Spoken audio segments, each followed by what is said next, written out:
In today's video will see about electromagnetic spectrum. अब ये electromagnetic spectrum है क्या? इलेक्ट्रोमैग्नेटिक स्पेक्ट्रम आपको दिखाता है कि जो वेव्स आप सेंड करते हैं ट्रांसमीटर एंड रिसीवर में, जो वायरलेस कम्युनिकेशन में, तो उनकी फ्रिक्वेंसी क्या है और उनका वेवलेंथ क्या है, ये सब आपको इलेक्ट्रोमैग्नेटिक स्पेक्ट्रम दिखाता है। So this is the electromagnetic spectrum. इसमें क्या क्या दिख रहा है आपको? रेडियो वेव्स दिख रहे हैं, microwaves, infrared, visible light, ultraviolet light, X rays and gamma rays. So these waves are there. Wavelengths I have listed here. Then for your communication, now important point is that radio waves are low frequency waves. ये सब radio waves का upper part जो है वो सबसे low frequency signal है, gamma rays high frequency signal रहता है, और रेडियो वेव्स की वेवलेंथ ज़्यादा होती है और गैमा रेज की कम होती है। मैं एंड पॉइंट क्यों बता रही हूँ, बीच में का आपका जो होगा वो इंटरमीडिएट हो जाएगा। तो रेडियो वेव्स का क्या है, इसकी फ्रिक्वेंसी कम है और इसकी वेवलेंथ ज़्यादा है। वेवलेंथ और फ्रिक्वेंसी में क्या रिलेशन है? Lambda is equal to C by F. तो क्या, अगर फ्रिक्वेंसी कम है तो लैम्बडा क्या होगा? ज़्यादा होगा। तो रेडियो वेव्स क्या है, फ्रिक्वेंसी कम है इनकी, बट उनका लेंथ जो है वो बहुत ज़्यादा है, लाइक दिस। सो ये इनका वेवलेंथ ज़्यादा है, गैमा रेज का वेवलेंथ कम है, ऐसे है। ओके अभी radio waves, microwaves, wireless communication के लिए आपको ये यूज़ करने हैं। जो आप मोबाइल कम्युनिकेशन है, आपका इंटरनेट का कनेक्शन है, और फिर टीवी कम्युनिकेशन है, पिक्चर कम्युनिकेशन है, all this for that radio and you have to concentrate on radio and micro. Then infrared you have seen in the TV remote control, visible light you have seen in fiber optic cable, ultraviolet, x-ray and gamma have the medical application. Now ये जो ultra violet, x और gamma क्यों नहीं use करते wire communication के लिए? क्योंकि ये जो है वो डेंजरस रहते हैं ह्यूमन बॉडी के लिए, क्योंकि वो हाई एनर्जी सिग्नल्स रहते हैं और उनकी फ्रिक्वेंसी भी ज़्यादा रहती है, इसलिए वो हम यूज़ नहीं करते हैं कम्युनिकेशन के लिए। अभी देखेंगे हम, इसमें मैंने शॉर्ट में लिखा है, क्या लिखा है कि रेडियो वेव जो है वो लो फ्रिक्वेंसी रहते हैं, उनका लेंथ मीन्स उनका वेवलेंथ ज़्यादा रहते हैं, वो लॉन्ग वेवलेंथ रहते हैं।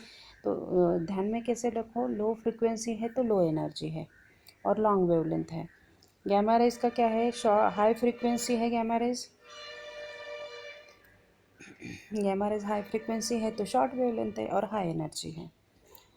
नेक्स्ट, अभी रेडियो वेव जो है उसमें भी सब बैंड्स हैं, तो ये सब बैंड्स यहाँ पे लिस्ट किए हैं। उसमें ELF आता है, ये सब लिखा है मैंने, extremely low frequency, voice frequency, VLF, LF, ये सब है। ये जो नीचे के हैं ना, ये सब आते हैं आपके माइक्रोवेव बैंड्स आते हैं, क्योंकि रेडियो वेव्स में भी माइक्रोवेव्स रेंज भी आती है। तो ये सब माइक्रोवेव्स रहते हैं। तो इसमें इम्पोर्टेंट क्या है, आपको ये देखना है कि medium frequency voice frequency band जो है वो 300 to 3 किलोहर्ट्ज़ है। नेक्स्ट, अभी देखो एप्लीकेशन जो है इनके, तो जो वॉइस फ्रिक्वेंसी तो आपको पता है स्पीच के लिए यूज़ करते हैं। Extremely low frequency power line communication, जो शिप में कम्युनिकेशन होता है उसके लिए वेरी लो फ्रिक्वेंसी और लो फ्रिक्वेंसी यूज़ करते हैं। यहाँ पे इंपॉर्टेंट ऑनलाइन में पूछेंगे कि AM ब्रॉडकास्ट का बैंड कौन सा है, वो मीडियम फ्रिक्वेंसी बैंड है। नेक्स्ट, FM ब्रॉडकास्ट का बैंड क्या है, VHF है। और ये जो नीचे है UHF, SHF, VHF, they are used for the microwave links. And again communication is same, that is audio, video or any data.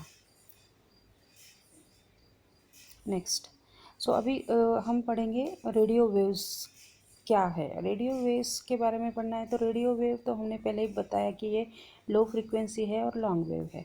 अभी लॉन्ग वेव तो इनकी ये जो लॉन्ग वेव है तो इनकी लेंथ कितनी होगी, तो फुटबॉल साइज़ का फुटबॉल फील्ड साइज जो होता है उतनी उसकी लेंथ होती है।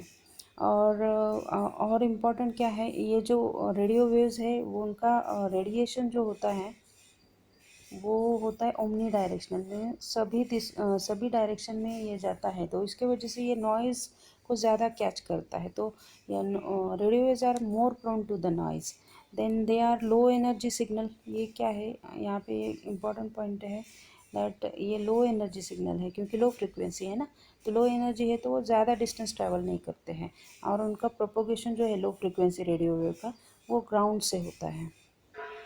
तो ज़्यादा डिस्टेंस नहीं कवर करते, बट उनका लॉन्ग रेंज कम्युनिकेशन होता है। वो आगे बताती हूँ मैं कैसे होता है। देखो अभी माइक्रोवेव क्या है, ये रेडियो वेव ही है, बट उनकी फ्रीक्वेंसी ज़्यादा है।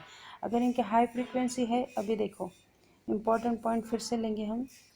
हाई फ्रीक्वेंसी है तो ये शॉर्ट वेव है, शॉर्ट वेव है। फिर इनका अभी देखो, अगर ये शॉर्ट वेव है तो ये जो इनका रेडिएशन होगा वो होता है एक ही डायरेक्शन में, नैरो बीम के जैसे होता है। इसके वजह से ये पॉइंट टू पॉइंट कम्युनिकेशन कर सकते हैं, पॉइंट टू पॉइंट कम्युनिकेशन होता है। और ये यूनी डायरेक्शनल के होने की वजह से नॉइज़ का इफ़ेक्ट कम होता है, इसमें नॉइज़ का इफ़ेक्ट कम होता है। अब देखो ये हाई फ्रीक्वेंसी सिग्नल है तो ये ज़्यादा डिस्टेंस कवर कर सकते हैं, बट नहीं होता। माइक्रोवेव में शॉर्ट रेंज कम्युनिकेशन होता है। क्यों? क्योंकि जो माइक्रोवेव जो है वो हाई फ्रीक्वेंसी सिग्नल है, तो ग्राउंड से वो जा नहीं सकते, क्योंकि ग्राउंड से जाएंगे तो अटेन्यूएट हो जाएंगे, ग्राउंड में चले जाएंगे। इसलिए वो अगर वो हाई फ्रीक्वेंसी भी है फिर भी वो लॉन्ग रेंज कम्युनिकेशन के लिए नहीं यूज़ कर सकते, क्योंकि उनका जो रेडिएशन और कम्युनिकेशन या ट्रांसफ़र जो होना चाहिए वो लाइन ऑफ साइट कम्युनिकेशन है। लाइन ऑफ साइट मीन्स क्या है, ये ट्रांसमीटर और रिसीवर ये दोनों एक दूसरे को देखने चाहिए, एक दूसरे को दिखने चाहिए, तभी वो माइक्रोवेव यहाँ से यहाँ चला जाएगा। क्योंकि ग्राउंड का हमें प्रॉब्लम आ गया ना, ग्राउंड को नहीं लेके जा सकते, क्योंकि हाई फ्रीक्वेंसी सिग्नल ग्राउंड में अटेन्यूएट हो जाता है। तो इसलिए अगर माइक्रोवेव हाई फ्रीक्वेंसी है बट शॉर्ट रेंज के लिए यूज़ करते हैं, तो फिर इसका सोल्यूशन क्या है? तो एक सोल्यूशन है सैटेलाइट यूज़ करो, ट्रांसमीटर, रिसीवर और यहाँ पे सैटेलाइट। तो ये ट्रांसमीटर से सैटेलाइट को सिग्नल जाएगा, सैटेलाइट से फिर रिसीवर को सिग्नल जाएगा। नेक्स्ट आएगा आपका infrared communication. Infrared again high frequency है बट ये शॉर्ट रेंज के लिए ही यूज़ होता है। क्यों शॉर्ट रेंज के लिए? क्योंकि अगेन इसका वही है, ये एक बीम में फ्लो होता है, या ये शॉर्ट वेव होने की वजह से लाइन ऑफ साइट यूज़ करता है या point two point communication use करता है। तो आईआर आपने देखा होगा, एक आईआर पे नॉइज़ का इफेक्ट भी कम होता है, इसलिए वन रूम में अगर आईआर है तो दूसरे रूम के आईआर के साथ वो इंटरफेयर नहीं होता। आईआर आप आउटसाइड योर रूम नहीं यूज़ कर सकते, क्योंकि सन के आईआर से उसका इंटरफेरेंस होता है। सो ये सब है आपका वायरलेस मीडिया। सो होप आपको समझ में आया होगा। सो यहाँ पे ये वीडियो एंड करते हैं हम।